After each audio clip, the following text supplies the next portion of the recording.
It's a life-saving service for Norfolk veterans going through a mental health crisis, but now it could be at risk.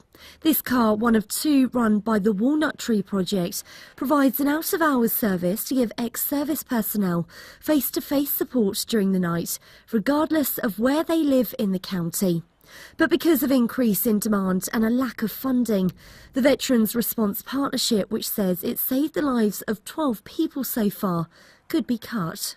When we're talking about saving lives, these are people who are actually in the act of ending their life, who have actually sort of put their plan in motion and almost given humanity one last chance by making a call. So, you know, this isn't sort of being dramatic. We only measure saving lives by people who have actually started to implement the act of ending their life.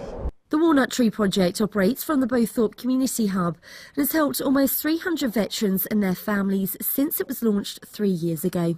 They work with the Norfolk and Suffolk Mental Health Trust and have set up a number of programmes like Paw Support to get rescue dogs teamed up with veterans to help them both. The charity is run by volunteers as there's not enough money to pay staff, with the organisation needing to raise £30,000 this year alone to cover the running costs. And Luke says the biggest expense is the 2 support cars, which were called out 89 times in the past 10 months, costing £140 every time.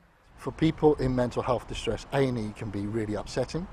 An ambulance can come to your house, but an ambulance isn't equipped often to deal with mental health. They will transport you to a hospital. So now the person has ended up at the place they didn't really want to go. So once people have used the service and they say, well, okay, at 3 o'clock in the morning when I really need help, this car comes and can help me and treat me the way that I want to be treated, makes a big difference. The number of people needing help at the Walnut Tree Project is increasing, with an additional 60 referrals this year alone.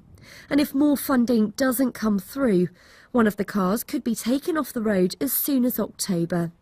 A service that bosses say is much needed, but underfunded. Christina Brinkley, Mustard TV, Norfolk.